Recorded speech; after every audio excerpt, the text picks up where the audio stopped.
말씀은 사랑과 거룩에 대한 말씀을 함께 나누겠습니다. 본문 말씀은 히브리서 13장 1절에서 8절 말씀입니다. 그럼 성경 말씀을 함께 찾아보겠습니다.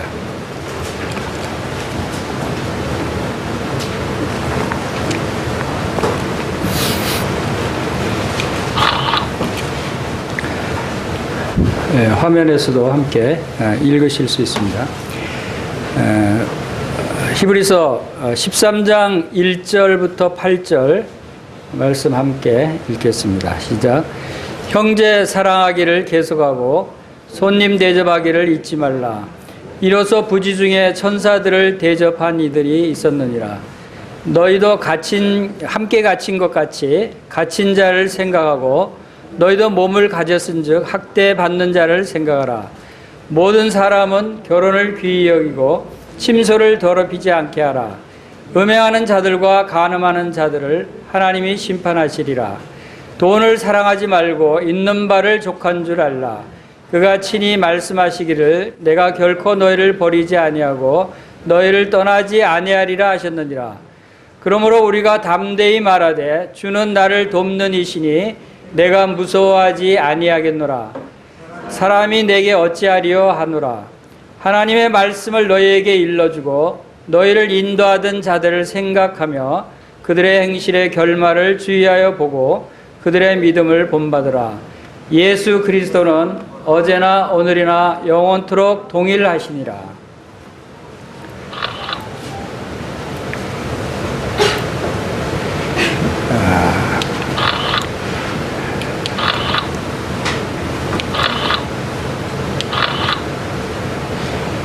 지금 히브리서 13장 1절에서 8절 말씀이 제목을 사랑과 거룩이라는 제목으로 말씀을 나누도록 하겠습니다.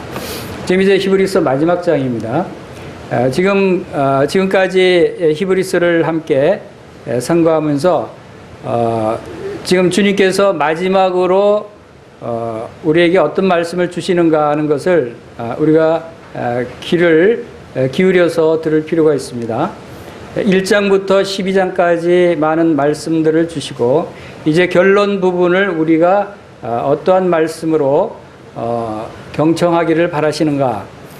여기서 1절에서 8절까지는 이제 마지막 때 성공적인 우리가 신앙생활을 하기에 합당한 말씀이라고 보여지고 9절에서 17절 말씀에서는 교회 안에서의 또 어떤 생활이 필요한가에 대해서 말씀하시고 18절에서 21절은 또 히브리서 기자가 자기 자신을 위해서 기도해 달라고 하는 기도 요청과 믿는 자를 위해서 기도하고 있다는 그런 말씀, 그리고 22절에서 끝부분은 이제 마무리하는 인사말인 것을 우리가 보게 됩니다.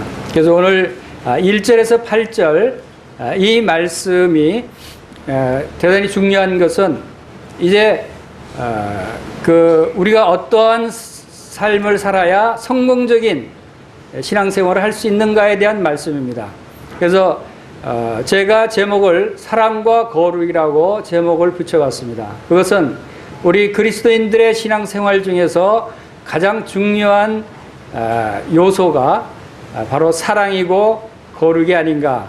그리고 이 1절에서 8절 말씀을 통해서 성령님께서 우리에게 이러한 삶을 살도록 말씀하고 있다고 생각이 됩니다. 그래서 1절에서 3절에서는 사랑하라 라고 하는 말씀을 하시고 4절에서 5절은 거룩하라 라고 하는 말씀을 주십니다. 그리고 6절에서 8절은 예수님이 우리를 도우신다.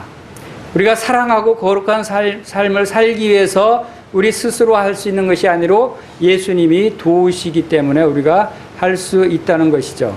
그래서 이 사랑과 거룩, 또 이것은 우리가 사랑과 거룩을 분리해서 생각을 해왔었는데, 그러나 사랑과 거룩은 대단히 밀접한 관계가 있고 사랑만 해서도 안 되고 거룩만 해서도 안 된다고 하는 사실을 깨닫게 됐습니다. 그래서 이 1절에서 3절, 먼저 첫 번째 주제인 사랑하라 라고 하는 말씀을 한번 살펴보겠습니다. 그것이 1절에서 3절 말씀이죠. 히브리서 11장은 주제가 뭐였다고 그랬죠? 11장은 믿음이라고 그랬습니다. 믿음의 장이라고 이야기하죠. 12장은 우리가 주제를 한 단어로 표현한다면 뭐라고 말할 수 있냐면 소망이 됩니다. 믿는 그리스도인들의 하늘나라의 소망을 갖게 하는 장이 12장입니다. 그래서 우리는 시온성과 살아계신 하나님의 도성인 새 예루살렘을 받았다라고 12장에서 말씀하고 있습니다. 그 하늘을 바라보는 삶을 살도록 말씀하셨어요. 그리고 13장의 주제는 사랑입니다. 특히 형제 사랑을 13장에서 말씀하고 있습니다. 여러분이 만약에 여러분이 이 자리에서 이 세상에서 살 수 있는 시간이 5분밖에 남지 않았다라고 가정을 한다면 무엇을 하시겠습니까? 5분 후에는 여러분들이 죽는다 라고 생각하면 대부분의 사람들이 스마트폰부터 꺼내들 거예요. 사랑하는 가족들한테 전화해야죠. 나 5분 후에 이제 죽으니까. 그리고 무슨 얘기를 할까요? 무슨 얘기를 가장 많이 하겠어요? 네, 우리 모치님은 늘 그런 하고 싶은 말이 사랑한다는 말이었는데 평소에 잘 못했죠? 그래 이제 죽기 전에는 꼭 해야 될 말이 바로 사랑한다는 말이에요.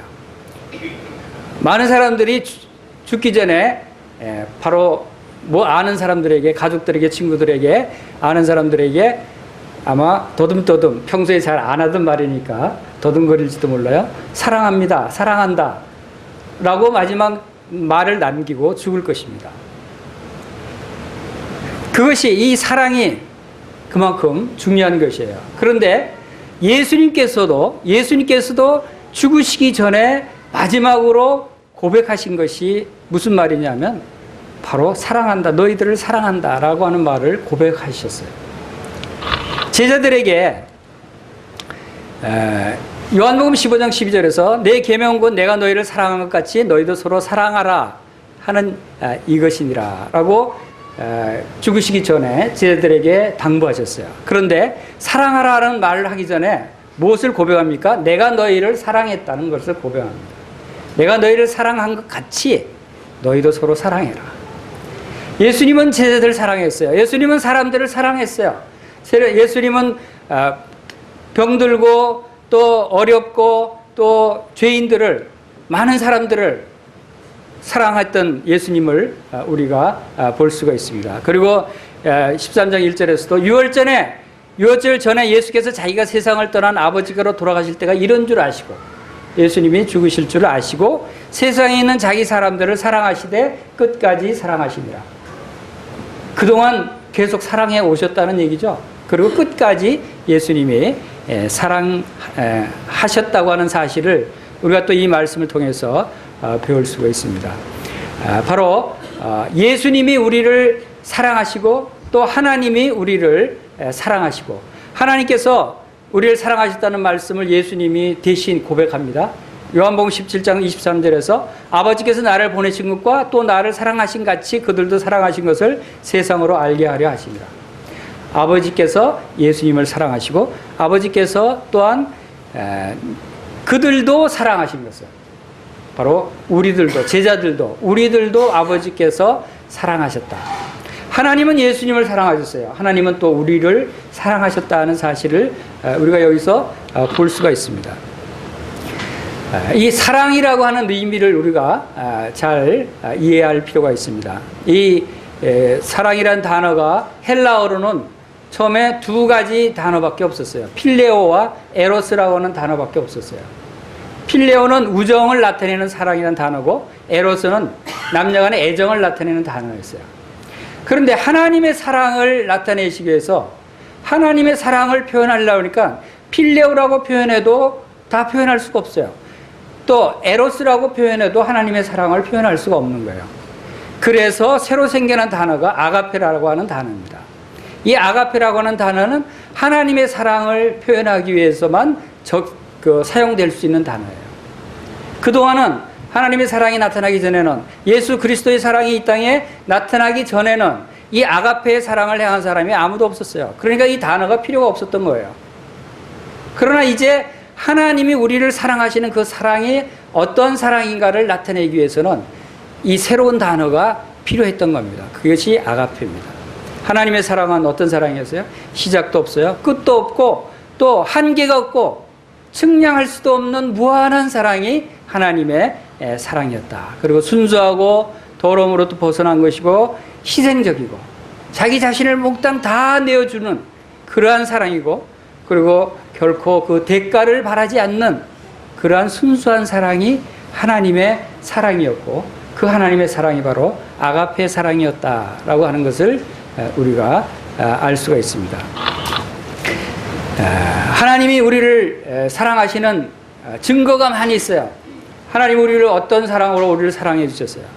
그러나 그 중에 특별히 하나님의 사랑, 우리를 사랑하시는 그 사랑의 증거를 6가지로 간추려 본다면 그것은 아마 이 6가지가 가장 큰 사랑일 것이다 라고 생각이 되어집니다. 그것은 첫 번째, 하나님이 그 아들 예수님을 이 땅에 보내주신 것이 가장 큰 사랑이었어요. 그리고 또 아들 예수님을 십자가에 죽게 내어주신 것, 이것이 하나님을 사랑하시는 증거였어요. 그리고 세 번째로는 그 예수님을 죽은 자 가운데서 부활시키셔서 우리에게 부활의 산 소망을 주셨어요. 우리도 이제 영원한 부활의 몸으로 부활돼서 천국에서 영원히 하나님을 섬길 수 있다고 하는 이러한 소망을 갖게 하셨어요. 그리고 우리의 새로운 생명을 주신 것이죠. 그리고 그 부활시키신 예수 그리스도를 하나님께서는 하나님 보좌 우편에서 바로 우리를 위한 대제사장으로 세우셨다는 거예요. 이것은 예수 그리스도께서 우리의 대제사장이시다라고 하는 사실은 지금 현재 우리에게 있어서 가장 중요한 말씀 중에 하나입니다.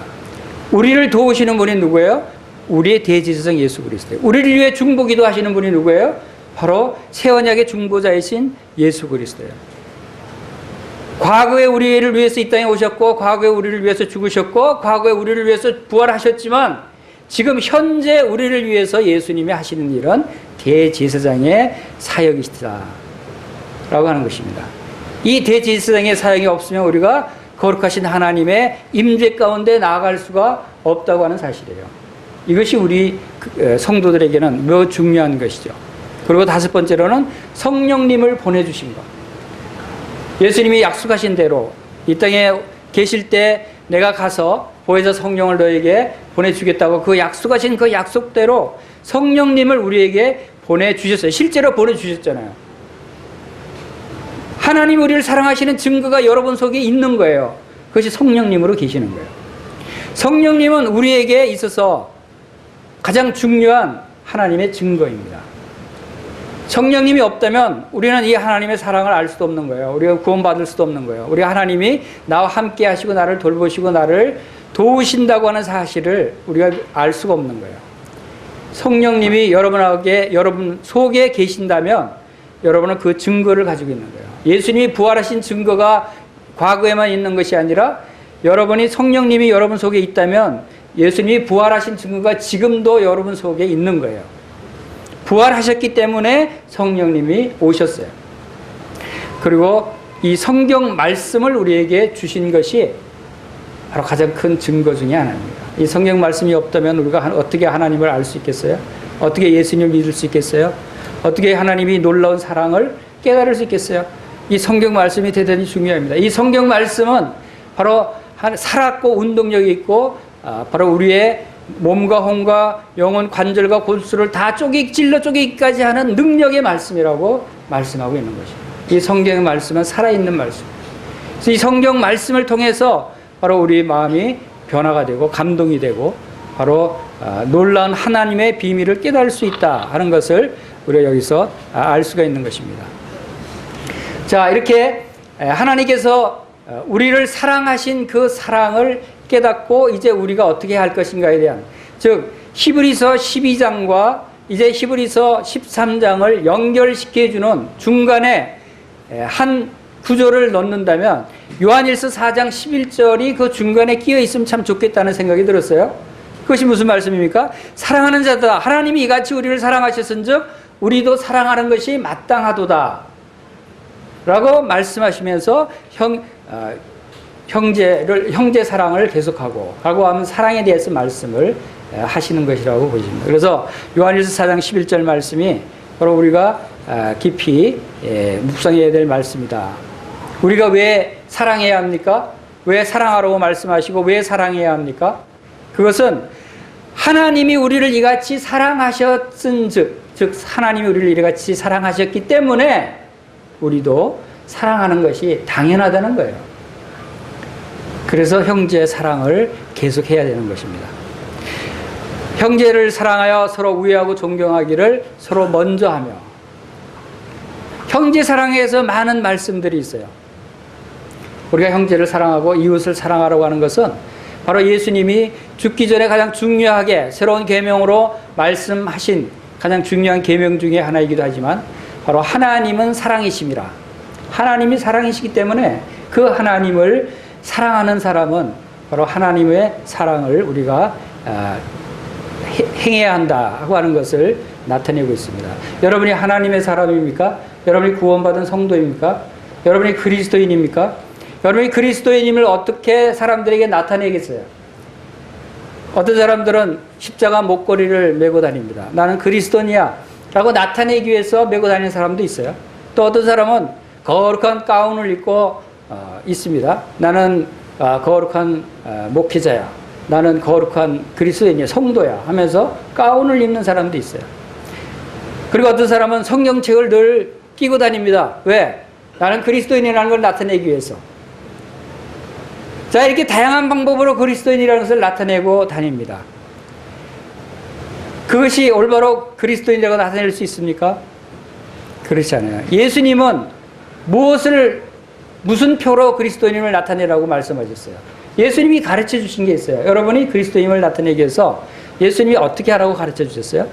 요한복음 13장 34절 35절 같이 읽어보겠습니다.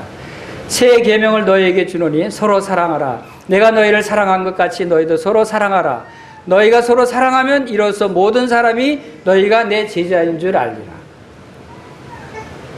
많은 사람들이 예수님의 제자, 예수 믿는 사람인 줄을 알게 하기 위해서는 무엇을 하라고 그랬어요? 사랑하라. 서로 사랑하라고 그랬어요. 서로 사랑할 때 그것이 예수님의 믿는 사람, 그리스도인임을 표시가 되는 거예요. 그것이 인식표가 될 수 있는 거예요. 사랑하지 않고 성경책만 끼고 다닌다고 해서 그런 것이 아니라, 사랑하지 않고 십자가 목걸이만 메고 다닌다고 그리스도인이 되는 것이 아니라는 거예요. 사랑하는 그만큼 중요한 것이다 라고 하는 것을 우리가 여기서 알 수 있습니다. 바로 이 교회는 바로 하나님의 가족이라고 그랬어요. 그리고 이 하나님의 사랑을 입은 성도들의 공동체입니다. 그래서 형제 사랑하기를 계속하라라고 하는 말씀이 바로 그런 뜻인 것을 알 수 있습니다. 사랑은 어떤 것입니까? 우리가 어떻게 하는 것이 사랑입니까? 저는 여러분들이 다 예수 그리스도의 사랑을 행하고 있다고 생각이 됩니다. 여러분들이 다 사랑을 나타내고 있습니다. 그래서 히브리서 13장 1절에서도 형제를 사랑하라 라고 말씀하지 않고 형제 사랑하기를 계속하라 라고 말씀하십니다. 여러분이 지금 계속 사랑하고 있어요. 현재 사랑하고 있고 과거에도 사랑하고 했고 지금도 사랑하고 있어요. 그리고 앞으로도 계속 이 사랑을 나타내라고 하는 것입니다. 여러분이 예수님을 믿고 구원받은 성도라면, 여러분 안에 성령님이 거하신다면 바로 성령님께서 로마서 5장 5절에서 말씀하신 대로 바로 하나님의 성령으로 말미암아 하나님의 사랑이 우리에게 부은 바 됨이니라고 말씀하셨어요. 우리는 성령님이 우리 안에 들어오실 때 성령님이 혼자 오신 것이 아니에요. 성령님은 하나님의 영이시고 성령님은 바로 하나님의 사랑이셔요. 하나님은 사랑이시다라고 하는 말씀이 성령님은 사랑이신 거예요. 그 성령님이 여러분 안에 계신다면 여러분은 사랑을 함께, 하나님께서 부어주신 사랑을 함께 가지고 거듭난 성도라는 거예요. 그리고 이미 여러분에게는 하나님의 사랑이 있다는 거예요. 다시 사랑을 찾으려고 애쓰지 마세요. 저는 믿어요. 여러분들이 다 하나님의 사랑을 가지고 있고 하나님의 사랑을 행해왔고 지금도 하나님의 사랑을 나타내고 있고 앞으로도 나타낼 것이라는 것을 저는 믿습니다. 왜? 여러분 안에 성령님이 계시기 때문에. 그리고 또 여러분이 지금까지 행해오신 것을 제가 바라볼 때 여러분 진정 성령님으로 하나님의 사랑을 나타내고 있는 거예요. 자, 사랑은 어떤 것이라고 얘기할 수 있습니까? 사랑은 줌으로써 그 모습을 나타내는 거예요. 사랑은 다시 말하면 주는 것이에요. 왜? 하나님도 우리를 사랑하사 하나님이 세상을 이처럼 사랑하사 독생자를 주셨으니 사랑하시기 때문에 독생자를 내어주신 거예요. 사랑은 주는 것입니다. 에베소서 5장 2절에서도 그리스도께서 너희를 사랑하신 것 같이 그는 우리를 위하여 자신을 버리사. 사랑은 주는 것이고 버리는 것이에요. 자기를 버리는 것이에요. 누구를 위해서? 남을 위해서, 형제 자매를 위해서. 바로 사랑은 주는 것이다. 두 번째로 사랑은 끊임없이 다른 사람의 행복을 추구한다. 사랑은 자기의 행복을 추구하는 것이 아니고 다른 사람의 행복을 추구하는 것이다라는 거예요. 그 다른 사람이 나에게 사랑스러운 사람일 수도 있고 나에게 미운 사람일 수도 있어요. 나의 친구일 수도 있고 나의 원수일 수도 있어요. 그 사랑의 대상에 따라서 내 사랑이 달라지는 것이 아니라는 것이죠. 아가페 사랑은 그 대상의 여부에 따라 사랑이 나타나는 것이 아니라 대상이 어떠한 대상이든지 동일하게 하나님의 사랑이 나타나는 것이 아가페 사랑이에요. 하나님이 우리에게 사랑을 나타내실 때 우리가 뭐 하나님에게 잘 보여서 우리가 착한 일을 많이 해서 우리가 좀 능력이 있어서 하나님께 많이 재물을 드려서 우리를 사랑하신 것이 아니라는 거예요. 우리가 하나님과 원수되었고 우리는 하나님과 죄인되었고 우리는 더럽고 추한 악한 자들이었음에도 불구하고 하나님의 사랑은 변함없이 동일하게 우리에게 나타나셨다는 것입니다. 그것이 동일한 행복을 다른 사람의 행복을 위해서 나타난 것이 사랑이다. 그리고 세 번째는 사랑은 베푸는 자의 선함에서 흘러나온다. 즉 조금 전에 말씀드린 대로 그 대상에 따라서 그 흘러나오는 것이 아니고 사랑하는 그 사람, 베푸는 자의 그 마음속에 선함이 나타나는 것이다 라고 하는 거죠. 사랑은 결코 어떤 보상도 기대하지 않는 것이죠. 여러분 보상을 바라고 남에게 봉사하고 헌신하는 것은 사랑한다고 얘기할 수가 없는 것입니다. 그리고 사랑은 다섯 번째로 다른 사람의 잘못과 허물과 과실을 덮어준다. 사랑은 허다한 죄를 덮느니라고 말씀하셨습니다. 또 사랑은 다른 사람을 자기보다 더 존중히 여깁니다. 사랑은 다른 사람을 나보다 더 낮게 여기고 또 사랑은 죄를 용납하지 않는다. 여러분 사랑이라고 하는 것은 사랑은 우리가 일반적으로 생각할 때 사랑은 감정이라고 생각하는 사람들이 많아요. 그러나 사랑은 감정도 포함하지만 사랑은 우리의 의지라고 하는 것이 더 합당한 말이라고 생각이 됩니다. 감정은 변할 수 있어요. 감정은 그때마다 달라집니다. 또 감정이 나타나지 않을 때도 있어요. 그러나 의지는 다릅니다. 의지는 하나님의 말씀을 순종하고자 하는 의지가 있을 때 우리는 지속적으로 이 사랑을 나타낼 수 있는 것입니다. 그래서 사랑은 우리가 날마다 보고 듣고 경험하는 현실적인 문제예요. 사랑은 현실 속에서 나타나는 것입니다. 아주 작은 일에서 우리가 사랑이 나타나는 거예요. 여러분 오늘 하나님께 예배드리러 이 예배당에 나왔어요. 여러분 교회에 나온 것이 여러분이 사랑했기 때문에 나온 거예요. 그렇죠? 누구를 사랑합니까? 하나님을 사랑해서. 하나님을 사랑하기 때문에 여러분들이 교회에 나온 거예요. 또 하나님을 사랑할 뿐만 아니라 또 성도들을 형제 자매들을 사랑하기 때문에 교회에 나오신 거예요. 형제 자매들을 보고 싶고 형제 자매들과 교제하고 싶고 또 내가 나가서 함께 예배를 드리고 함께 교제함으로써 다른 형제 자매들이 힘을 얻고 하는 서로를 위해서 여러분들이 함께 나온 거예요. 사랑하는 사람은 휴지를 줍습니다. 또 사랑하는 사람은 화장실 청소를 합니다. 여러분 사랑하는 사람은 양보하고 남을 배려하는 것이에요. 우리가 작은 일도 사랑하는 마음에서 나오는 것이에요. 여러분 가정에서 가족들을 사랑하기 때문에 힘들어도 여러분 가족들을 위해서 봉사하고 음식을 만들고 수고하지 않습니까?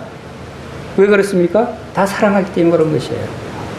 지난번에 장로 모임에서 자매님들이 참 힘들게 며칠 동안 음식을 준비하시고 하셨어요. 어떤 자매님은 이제 그 월요일 아침에 일어날 때 허리가 아프고 도저히 피곤해서 못 일어날 상태였는데 그냥 이대로 그냥 누워서 더 쉴까 그러다가 주님께서 이 인천 서울 지역 장로님들이 한 30-40여 명이 한꺼번에 모이시는데 네가 그분들을 일일이 한 분 한 분 찾아다니면서 섬기려면 얼마나 오랜 시간이 걸리겠냐, 얼마나 힘이 들겠냐. 그분들이 너를 위해서 다 한 자리에 모인다. 모여서 모일 때 다 섬기면 한꺼번에 더 많은 분들을 섬기는 것이 아니냐라고 하는 음성을 하나님이 들려주셨대요. 그래서 자매님이 힘을 얻고 이것은 너에 대한 복이다. 그분들을 섬기는 것은 하나님이 너를 축복하시는 것이다. 라고 하는 말씀을 주셔서 벌떡 일어나서 다시 나와서 음식을 준비하고 섬겼다고 하는 그런 간증을 들었습니다. 바로 이러한 것이 사랑입니다. 하나님을 사랑하고 성도들을 사랑하는 그러한 모습이죠. 하나님은 자신이 사랑하는 자를 징계하십니다. 우리 사랑은 징계하는 것이에요. 하나님은 우리를 사랑하는 자를 징계하시듯이 사랑은 징계하는 것입니다. 사랑은 그 대상의 해로움과 파괴로부터 보호합니다. 여러분의 가족들을 보호하죠. 어떤 위험한 일이 생기지 않을까, 어떤 낭패를 당하지 않을까, 항상 자녀들을 눈동자같이 보호합니다. 하나님이 우리를 그렇게 보호하시고 지키신다고 하는 사실을 우리가 알 수가 있죠. 이러한 사랑을 실천하는 것에 대해서 이 히브리서 13장에서는 두 가지를 우리에게 말씀하고 있습니다. 그것이 2절과 3절에서 말씀하고 있죠. 손님 대접하기를 잊지 말라. 이로써 부지 중에 천사들을 대접한 이들이 있었느니라 하고 손 대접하기를 잊지 말라라고 말씀하시고 또 두 번째로는 함께 갇힌 자를 생각하고 너희도 몸을 가졌은즉 학대받는 자를 생각하라 라고 하고 고난받는 성도들을 생각하고 돌보도록 이렇게 이 두 가지를 대표적으로 말씀하고 있습니다. 여러분, 손님을 대접하는 것, 이것이 대단히 중요한 것인 것을 우리가 알 수 있습니다. 여러분, 성경에 보면은 아브라함과 롯이 이 손님들을 대접하고 영접했을 때 어떤 결과를 가져다 왔나요? 아브라함이 그 상수리 나무 아래서 세 사람이 오는 것을 보고 그 세 사람을 집으로 영접해서 그분들을 대접을 했어요. 그분들에게 무릎을 꿇고 절하면서 아주 공손히 당시에 요즘처럼 아스팔트 길이 있고 환경이 좋은 것이 아니라 광야 길을 걸어야 하는 그러한 험난한 그 시대였기 때문에 이 손님들이 오면은 발을 씻겨드리고 또 이렇게 깨끗이 해드리고 음식을 만들어서 대접해드리고 하는 융숭한 대접을 해드렸어요. 그런데 그분들, 그 대접한 그 손님들이 누구였어요? 천사들이었어요. 근데 놀라운 것은 그 세 사람 중에 두 사람이 천사고 한 사람이 여호와 하나님이셨어요. 처음에는 천사들인 줄 모르고 대접을 했는데 이제 대접하고 알고 보니까 천사와 하나님이셨다는 거예요. 얼마나 놀라워요. 여러분들도 성도들을 대접하고 또 나그네를 대접하고 하는 그 과정 중에서 여러분들이 알지 못하지만 그 중에는 천사들이 있을 수 있어요. 여러분들 위해서 하나님께서 보내신 천사가 바로 그 중에 있을 수도 있는 거예요. 여러분들이 그렇게 대접할 때 아브라함에게 놀라운 복을 허락합니다. 롯도 소돔 어떻게 구원을 받았습니까? 롯이 구원받은 것은 그 지나가는 그 행인들을 그때는 두 분이 찾아갔는데 두 사람을 극진히 모시고 대접을 한 결과 그가 구원받을 수 있었던 거예요.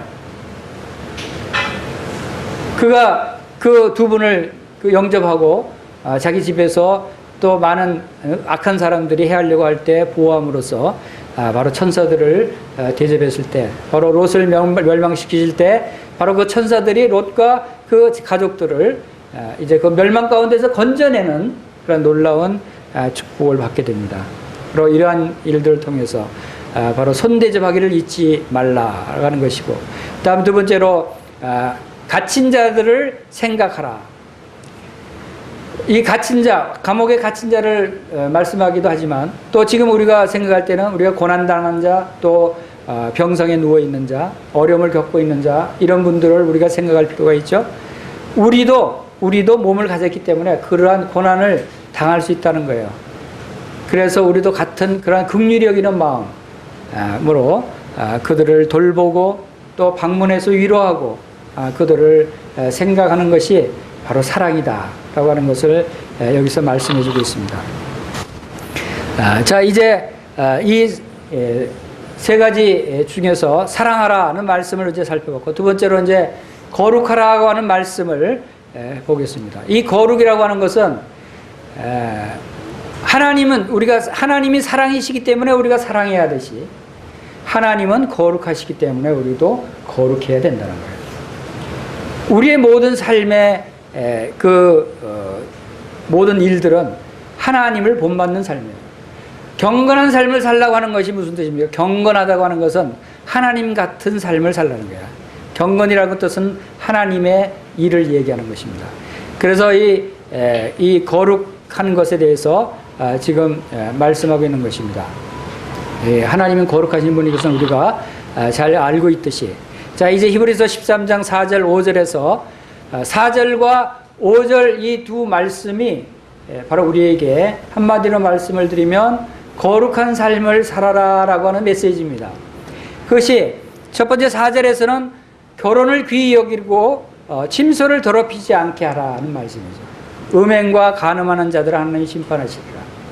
우리의 가정에 성적으로 문란하고 바로 더러운 그러한 삶은 거룩을 해치는 것입니다. 바로 우리가 도덕적인 정결한 삶이 바로 대단히 거룩한 삶에 있어서 대단히 중요하다고 하는 것을 말씀하고 있는 것입니다. 그래서 바로 결혼을 귀히 여기고 침소를 더럽히지 않게 하라 라고 하는 말씀을 우리에게 주시는 것입니다. 바로 그 다음에 두 번째로는 돈을 사랑하지 말고 있는 바를 족한 줄 알라. 그가 친히 말씀하시기를 내가 결코 너희를 버리지 아니하고 너희를 떠나지 아니하리라 하셨느니라. 자, 도덕적인 정결과 그 다음에 두 번째로 이 5절 말씀을 저는 만족한 삶이다라고 삶을 살아야 한다라고 제목을 붙이고 싶습니다. 즉 그것은 돈을 사랑하지 말고 있는 바를 족한 줄로 알라고 했어요. 족한 줄, 만족한 줄 알아라 라고 하는 뜻이죠. 자, 이 만족한 삶, 족한 삶이 거룩과 무슨 관계가 있을까? 거룩한 삶은 만족한 삶을 살아야 하는 거룩한 삶이 가능해집니다. 그게 무슨 뜻인가 하면, 여기 5절을 우리가 보면 돈을 사랑하지 말라는 말씀이 나오죠. 우리가 잘 아는 말씀이에요. 돈을 사랑하지 말라. 디모데전서 6장 10절에서도 돈을 사랑하며 일만하게 뿌리가 되나니 이것을 탐내는 자들은 미혹을 받아 믿음에서 떠나 많은 근심으로서 자기를 찔렀도다 라고 하면서 돈이 많은 그 행악의 근원이 되고 돈이 많은 사람들을 이렇게 넘어뜨리게 하는 것인 줄을 우리가 잘 알고 있어요. 근데 이 돈을 사랑하지 말라 하고는 이 말씀은 흠정역에서는 이렇게 표현이 되지 않고 너희의 행실이 탐심이 없는 것이 되게 하라라고 번역이 되어 있어요.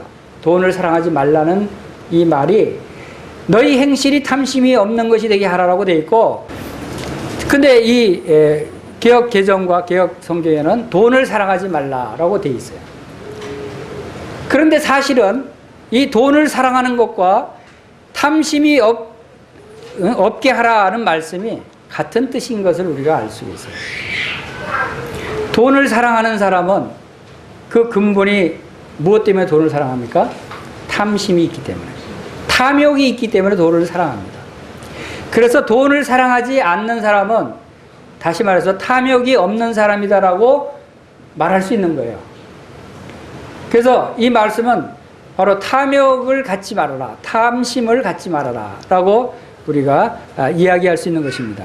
이 탐심이 대단히 위험한 것입니다. 이 탐심이 대단히 나쁜 것이에요. 이 탐심이 있으면 거룩한 사람이 될 수가 없어요. 탐심이 있으면 사랑할 수가 없어요. 이 사랑과 거룩에 있어서 가장 중요한 방해가 되는 것이, 우리의 삶 가운데 가장 큰 방해가 되는 것이 뭔지 아십니까? 그것은 바로 탐심이에요.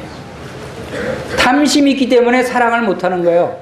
탐심이 있기 때문에 거룩한 삶을 살지 못하는 것이에요. 그것을 지금 여기 히브리서 13장에서는 우리에게 가르쳐주고 있는 것이에요. 돈을 사랑하지 말고 있는 바를 족한 줄 알라 라고 이야기하는 것이, 돈을 사랑하지 않는 것은 있는 바를 족한 줄 아는 사람이다. 탐심이 있는 바를 족한 줄, 즉 내가 만족을 지금 누리고 느끼고 있다고 하는 것은 다시 말해서 탐욕이 없다는 것이에요. 그래서 이 탐심이 얼마나 나쁜 것입니까? 골로새서 3장 5절에 뭐라고 되어 있습니까? 그러므로 땅에 있는 지체를 죽이라. 곧 음란과 부정과 사욕과 악한 정욕과 탐심이니 탐심은 곧 우상숭배니라 그랬어요. 탐심은 우상숭배. 하나님이 가장 싫어하는 것이 뭐예요? 우상숭배예요. 하나님을 섬기지 않고 우상을 섬기는 것을 가장 싫어하십니다.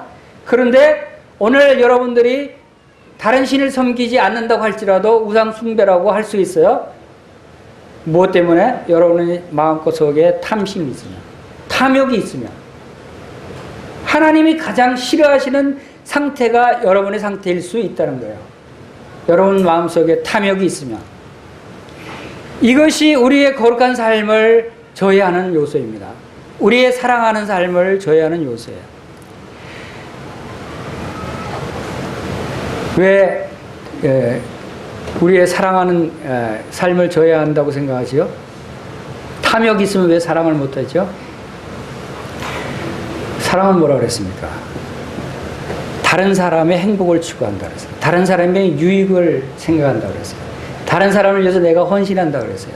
다른 사람을 위해서 내가 모든 것을 다 주고 버리는 것이 하나님의 사랑이라고 그랬어요. 근데 탐심이 있으면 그게 가능해요? 내 욕심이 있으면, 내가 더 갖고 싶으면, 내가 더 이익을 얻고 싶으면, 내가 출세하고 싶으면, 내가 돈을 더 챙기고 싶으면 다른 사람을 사랑할 수 있겠어요? 다른 사람을 위해서 내가 나의 물질을 내줄 수 있겠어요? 못하는 거예요. 그래서 여러분들이 사랑을 못하는 거예요. 여러분 속에 탐심이 있기 때문에, 내 것을 챙기려고 하는 욕심이 있기 때문에 사랑이 안 되는 거예요. 그것은 곧 우상숭배라고 하나님이 말씀하시는 거예요. 그것이 우리의 사랑과 거룩의 삶을 방해하는 거예요. 그런데 이러한 탐심은 근본적으로 어디서부터 나온가? 여기 히브리서 13장 5절에 보면은 내가 결코 너희를 버리지 아니하고 너희를 떠나지 아니하리라 하셨느니라는 말씀을 왜 하셨을까요? 돈을 사랑하지 말고 있는 바를 족한 줄로 알라 라고 말씀하시고 나서 왜 이 말씀을 하셨을까요? 돈을 사랑하고 탐심을 갖는 것은 왜 그러한 탐심이 생기냐면 장래에 대한 두려운 마음이 있기 때문에 그래요. 장래에 내가 먹고 살 것이 없으면 어떡하지? 장래에 내가 어렵게 되면 어떡하지? 장래에 내가 낭패를 당하면 어떡하지? 이러니까 재물을 쌓으려고 그러고 돈을 더 많이 모아서 두려고 하고 내 것을 챙기려고 하고 하는 거예요. 미래에 대해서 불확실하고 미래에 대해서 내가 불안하기 때문에 바로 그런 탐심과 욕심이 생기는 거예요. 그래서 돈을 자꾸 벌려고 하는 거예요. 그런데 이 탐심은 끝이 없는 거 아세요? 돈을 모아서 내가 만족해야지, 돈을 모아서 행복해야지 하는 것은 바로 이 탐심이 우리에게 말하는 거짓말이에요. 모아보세요. 끝이 없는 것이 바로 이 모아도 부족하고 부족한 것이 돈이에요. 여러분 10억 있으면 만족할 것 같죠? 10억 모아보세요. 100억이 더 갖고 싶어요. 100억 모아보세요. 1000억 모아보세요. 1조를 더 갖고 싶어요. 1조를 갖고 있는 사람이 많아요? 근데 그 사람이 왜 그래도 여전히 아웅다웅 돈을 벌려고 애를 쓰죠? 10조를 갖고 싶기 때문에. 10조 갖고 있는 사람은 그럼 나 됐다 하고 놀자, 편히 쉬자 합니까? 더 열심히 모아요. 100조를 갖고 싶어서.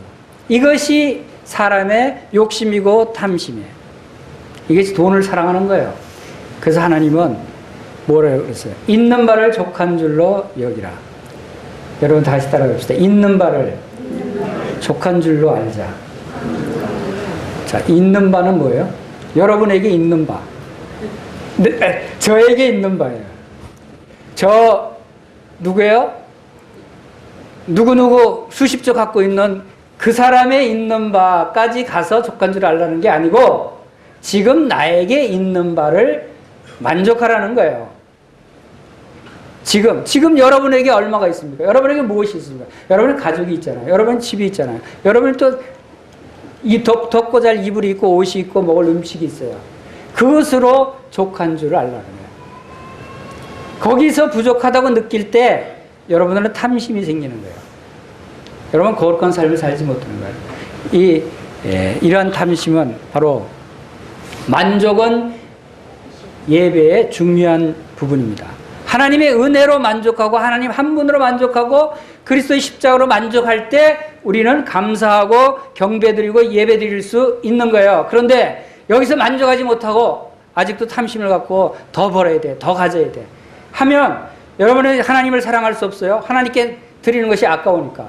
여러분 이웃을 사랑할 수 없어요. 이웃에게 베푸는 것이 아까우니까. 내가 더 가져야 되는데 이것이 우리의 예배를 방해하는 것입니다. 우리가 진정한 예배를 드리지 못하게 하는 것입니다.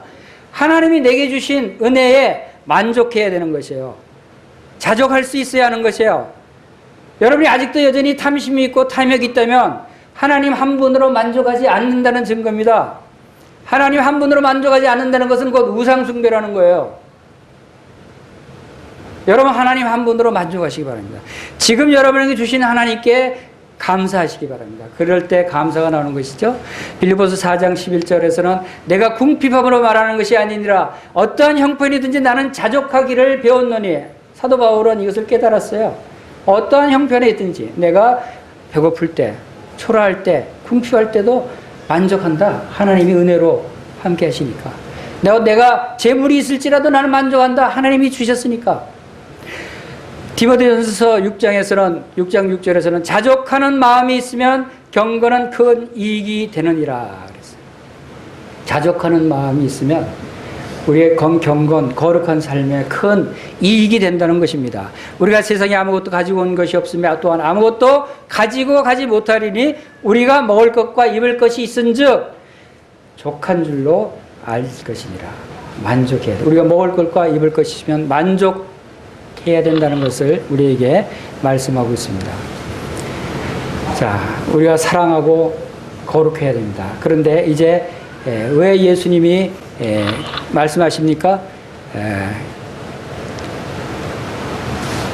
주는 우리가 담대히 말하되 주는 나를 돕는 이시니 내가 무서워하지 아니하겠노라. 사람이 내게 어찌하리요? 라고 6절에서 말씀하십니다. 우리가 미래에 대해서 불안해서 탐심이 있었다면 미래에 대해서 또 두려운 마음에서 여러분이 그런 탐심을 가졌다면 그런 것을 다 버리라는 거예요. 미래에 대해서 염려하지 말라는 거예요. 왜냐하면 주님이 나를 돕기 때문에 주님이 나를 책임지시기 때문에 내가 무서워하지 않겠노라. 사람이 내게 어찌하리요? 우리는 우리를 도우시고 우리의 편에서 우리와 함께 하시는 전지전능하시고 모든 것을 가지시고 모든 것을 우리에게 주실 수 있는 하나님과 예수 그리스도가 우리와 함께 하시고 우리를 도우신다라고 하는 사실을 우리가 깨달아야 되는 거예요. 여러분 두려움이 있는 것은 사랑이 없기 때문에 두려움이 없다고 말씀하십니다. 요한일서 4장 18절에는 사랑 안에 두려움이 없고 온전한 사랑의 두려움을 내어 쫓는다고 말씀하고 있어요. 바로 탐욕에 반대되는 말이 만족입니다. 만족하시기 바랍니다. 그럴 때 여러분이 감사할 수 있어요. 그럴 때 여러분이 예배를 드릴 수 있는 것입니다. 바로 예수님이 7절 8절에서 이렇게 말씀하십니다. 하나님의 말씀을 너에게 일러주고 너희를 인도하던 자들을 생각하여 그들의 행실의 결말을 주의하여 보고 그들의 믿음을 본받으라. 예수 그리스도는 어제나 오늘이나 영원토록 동일하시니라. 바로 우리의 믿음의 선진들을 우리가 생각해 보시기 바랍니다. 믿음의 선진들, 예수님의 제자들, 사도들, 많은 믿음의 사람들이 바로 이러한 믿음을 가졌어요. 그들은 비록 이 세상에서 믿지 않은 사람들보다 더 많이 갖지 않았지만, 더 많은 고통을 당했지만, 핍박을 받았지만, 그들은 자족하는 마음을 가졌어요. 하나님 은혜에 만족했어요. 하나님 한 분으로 그들은 부족함이 없었어요. 시편 23편 1절에서도 여호와는 나의 목자시니 내게 부족함이 없으리로다. 하나님이 나의 목자가 되시면 우리는 부족함이 없는 것이에요. 만족하게 살 수가 있는 거예요. 그래서 우리 영적으로 우리가 심령적으로 만족한 삶을 살 수 있다고 하는 것을 우리 믿음의 선진들은 고백했고 그런 삶을 살았어요. 그때 그들을 도우시고 함께했던 하나님께서 그들을 인도하셨던 예수님은 어제나 오늘이나 영원토록 동일하신 우리와 함께하시는 바로 우리의 주님이시다는 거예요. 바로 예수 그리스도는 어제나 오늘이나 영원토록 동일하신 분이시다는 사실을 우리가 기억해야 됩니다. 믿음의 선진들을 인도하시고 지키시고 보호하시고 그들을 영원한 천국에 놀라운 하나님의 새 예루살렘 성으로 인도하셨던 그 하나님이 동일한 하나님, 우리와 동일한 하나님이시다. 지금도 우리를 그렇게 지키시고 인도하시는 분이시다는 사실을 여러분들이 믿으시기를 바랍니다. 예수님이 말씀하신 그 말씀도 과거에 말씀하셔서 과거의 제자들과 사도들이 그들의 그 말씀을 순종하고 그 말씀을 통해서 축복을 받았던 것처럼 오늘날도 그 말씀이 지금도 살아있는 말씀이고 동일하게 우리에게 적용되는 말씀이다. 우리에게 수고하고 무거운 짐 졌느라 다 내게로 와라 내가 너희를 쉬게 하리라고 하셔서 우리를 쉬게 하시고 우리의 평안과 안식을 주시는 바로 하나님이십니다. 바로 주님께서 영원한 생명을 우리에게 주시고 아무도 이 영생을 빼앗지 못하리라고 말씀을 하신 것입니다. 자, 이제 정리를 해보겠습니다. 이 13장 1절에서 8절 말씀을 통해서 오늘날 성공적인 신앙생활을 하기 위해서 우리가 사랑해야 할 것과 거룩한 삶을 살아야 될 것과 또 그것을 위해서 우리를 도우시는 그리스도는 어제나 오늘이나 영원토록 동일하시는 분이시다. 그래서 내 이웃을 내 몸과 같이 사랑하라는 말씀을 1장 3절을 통해서 말씀하시고 간음하지 말라, 탐욕을 갖지 말라라고 하는 말씀을 주셨습니다. 그리고 형제에 대한 문제, 손님들에 대한 문제, 고난받는 성도들을 대하는 문제, 또 남편이나 아내를 대하는 문제, 우리의 재산에 대한 문제를 통해서 우리가 사랑과 거룩을 어떻게 나타낼 것인가에 대해서 말씀을 해 주셨습니다. 주님은 이렇게 말씀하십니다. 나는 절대로 너희를 떠나지 않겠다고 말씀하셨어요. 그리고 나는 절대로 너희를 버리지 않겠노라고 말씀을 하셨어요. 우리는 이제 어떻게 말할 수 있습니까? 주님은 나에게 도움을 주시는 분입니다. 우리 다 같이 따라해 보겠습니다. 시작. 주님은 나에게 도움을 주시는 분이십니다. 나는 두려워하지 않겠습니다. 사람들이 내게 어떻게 하겠습니까? 이러한 믿음을 여러분들이 갖고 신앙생활을 할 때 하나님이 기뻐하시는 성공적인 그런 신앙생활을 할 수 있으리라고 생각이 됩니다. 다 같이 기도하겠습니다.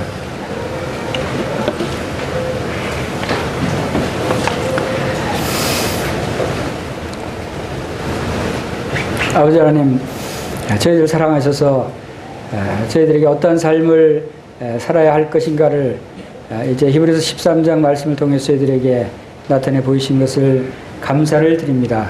아버지 하나님, 저희들이 주님이 저희들을 사랑하신 같이 저희들도 이웃을 사랑하며 형제 사랑하기를 계속하는 저희들 되게 하시고 또 이제 저희들의 삶이 참 거룩한 삶이 되게 하셔서 거룩한 하나님의 사람에 합당한 그런 경건한 삶을 살 수 있도록 저희들에게 은혜를 베푸시고 함께 해주시기를 원합니다. 또한 저희들의 심령 가운데 참 이 세상 것에 대한 탐심과 또 탐욕이 있었다면 주님 그것들을 다 버리게 하시고 하나님께서 저희들에게 베푸신 이 은혜에 만족하게 하시며 있는 바를 족한 줄로 아는 저희들 될 수 있도록 성령님으로 인도하시고 도와주시길 원합니다. 우리를 도와주시고 함께 하시는 주님은 어제나 오늘이나 영원토록 동일하신 분이심을 저희들 믿사오니 아버지 하나님 주님과 함께 영원토록 주님께 영광을 드리며 예배를 드리며 경배를 드리며 찬양을 드리는 저희들의 삶이 될 수 있도록 이 은혜를 베푸시기를 간절히 원합니다. 이 시간을 함께 하신 것을 감사를 드리며 예수님의 귀하신 이름으로 감사하며 기도하옵나이다. 아멘.